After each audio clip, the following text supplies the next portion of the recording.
Picture it: a sunlit kitchen in post-war Britain, the comforting clatter of teacups, and the faint tick of the clock on the wall. On the table lies a crisp green pound note, its edges perfectly square, the print bold and promising. Now, pause a moment. What comes to mind? A single pound, back then, felt like a little miracle, a ticket to all sorts of possibilities. Could it really be true that with just this one note, you could fill your shopping basket for the week, take your family out to the pictures, or even buy a new pair of sturdy shoes for the kids? Imagine slipping that note across the counter and watching the grocer carefully count out your change, each coin clinking with meaning. In today's world, a pound barely covers a loaf of bread or a bus fare, but in the 1950s, it carried real weight. So, how far did a pound actually stretch? And what could it buy in each decade as Britain changed?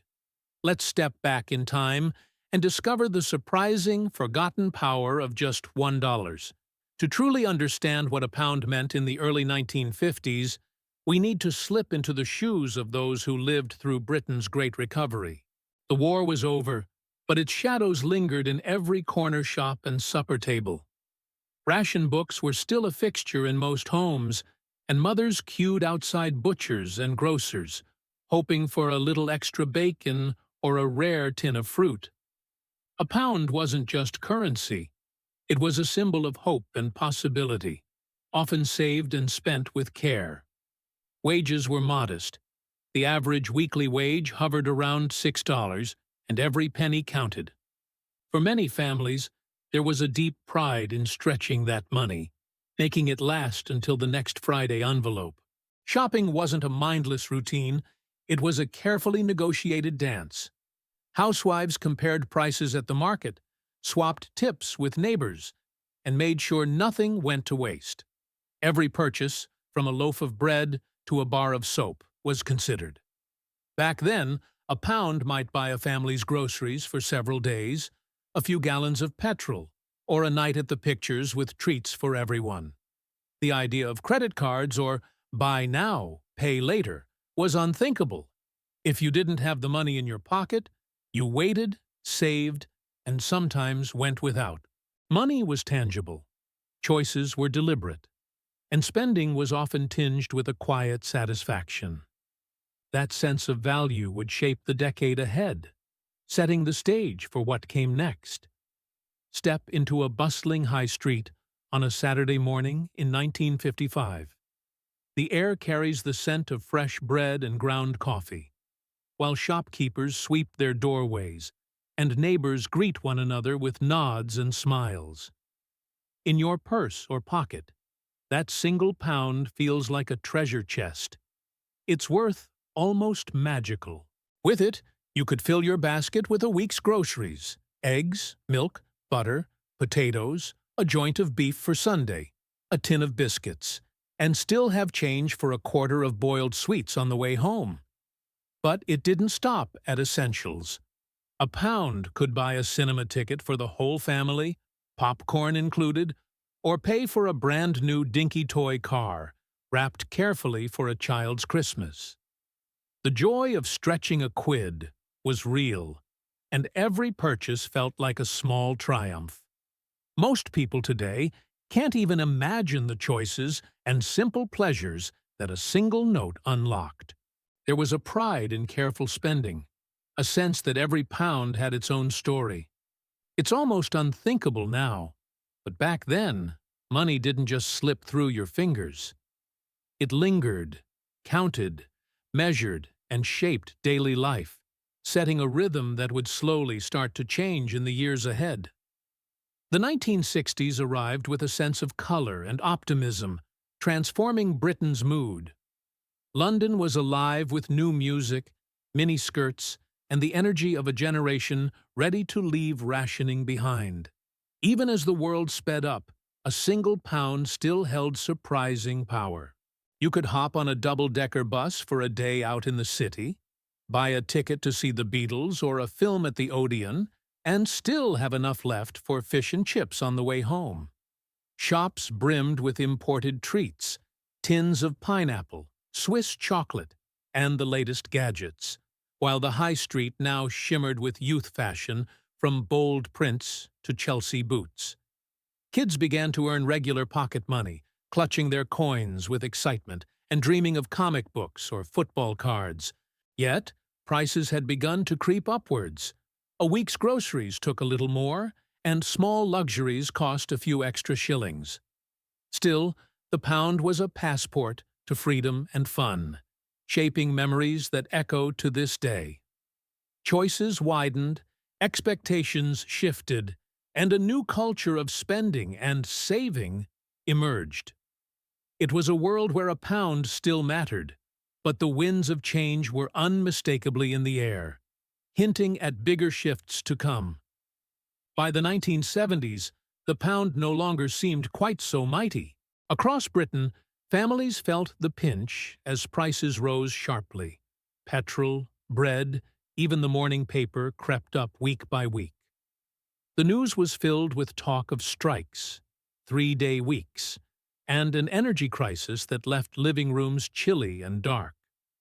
For the first time, the question on everyone's lips was, where did all the money go? What once bought a basket full of groceries now barely covered the basics? Treats like a trip to the seaside, a new record, or a fish supper started to feel like rare indulgences. Pocket money lost its sparkle. Children counted their coins twice before spending, learning new lessons in thrift. Here's something most people have forgotten: the quiet worry behind each purchase, the careful watching of the meter, the saving of stamps for a Christmas club, hoping to stretch every penny. Yet, even as the pound shrank, memories of its earlier power lingered, a wistful reminder of simpler times. The contrast between past abundance and present struggle brought families closer, sharing stories of when a quid could really take you places. This nostalgia for lost value became a quiet thread in the fabric of daily life, setting the stage for deeper reflection. Every family has its own currency of memories, and for many, the humble pound note was at the heart of them.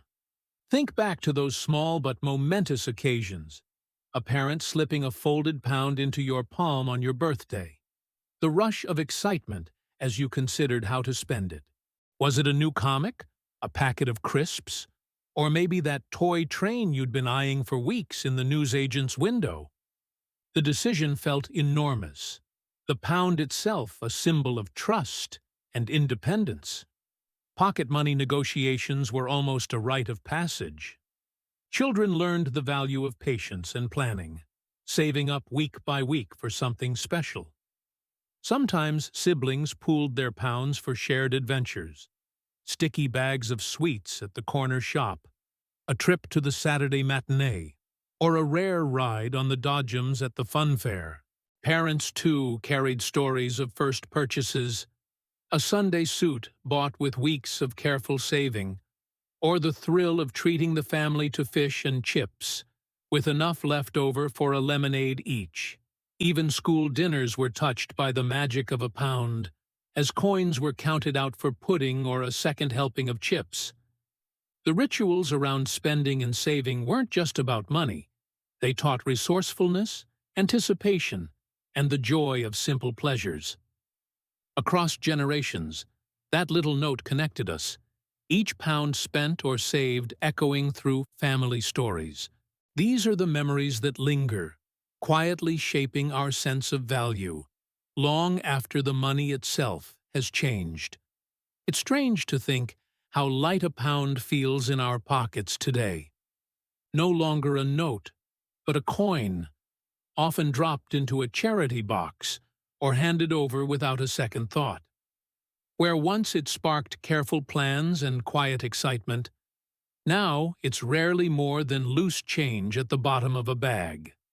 The days when a pound could shape a week's meals or buy a family's afternoon out have faded into distant memory, replaced by contactless taps and numbers on a screen.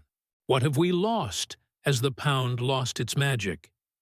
Maybe it's the satisfaction of saving up, the anticipation that made every purchase special. Perhaps it's the shared rituals, counting coins with children, discussing what to buy, the thrill of getting exactly what you wanted after weeks of waiting. Back then, money had weight, and every note carried a story. It shaped our choices and made everyday moments matter.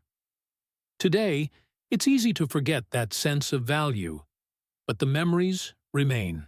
They're tucked inside family stories, in the photographs of birthday parties, in the smiles over old receipts. So, what about you? What did a pound mean in your home? As we look back, perhaps there's something worth reclaiming, not just about money, but about how we cherish the small, meaningful joys of everyday life.